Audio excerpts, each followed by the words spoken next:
She thought she was sharing her story to inspire others, but that speech would nearly cost her life. What happened after she stepped off that stage will leave you speechless. She was 51 years old, a woman with a past full of ups and downs. She'd been to jail before, she'd made mistakes, but she was now trying to rebuild her life. That day, she had been invited to speak at a program. She arrived with her husband by her side. To the audience, they looked like a loving couple. Not just any couple, but one admired by many.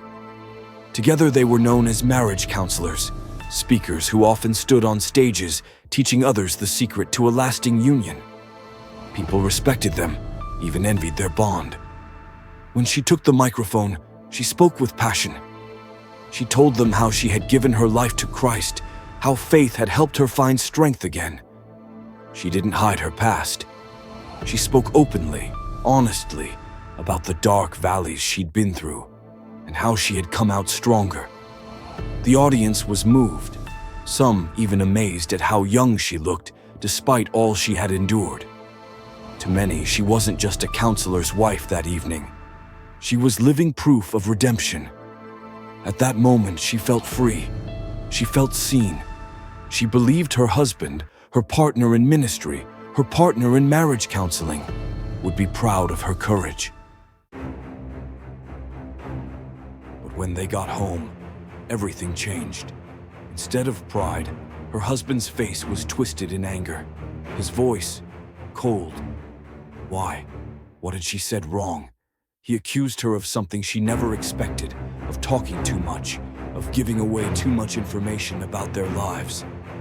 And then, he said something that chilled her.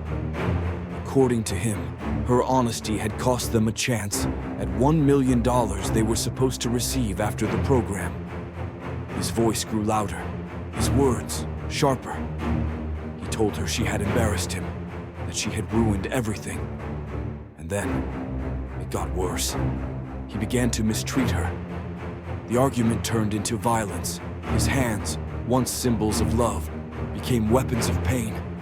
He struck her, his rage growing with each second. She tried to explain. She tried to calm him, but he wouldn't stop. At one point, he grabbed a bottle, and in that moment, she thought she might not survive. He raised the bottle high, his face a mask of fury, and she froze. Her mind raced, not just through the events of that night, but through years of their marriage. The silent moments of control, the unspoken fear, the way she had learned to shrink herself so he wouldn't erupt. And it cut deeper because this was the same man who stood beside her on stages, giving people hope about love. The same man who, in public, was praised as a teacher of healthy marriage.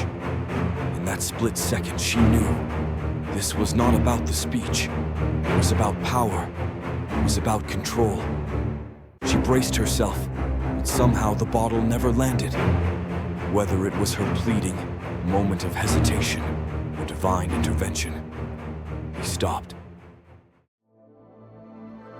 That night didn't just mark the end of a speech. It marked the beginning of a choice. She realized she could no longer stay silent. She had told her story to inspire others, and now she would have to live it herself. She reached out for help, and though the road ahead would be difficult, she knew one thing: she would never again let someone's anger silence her truth. Sometimes, the most dangerous thing in a marriage isn't a stranger's betrayal. It's the partner who can't handle your voice, your truth, your light. Love should never come with fear. If you were in her shoes, would you have stayed, or would you have left that night? Let me know in the comments.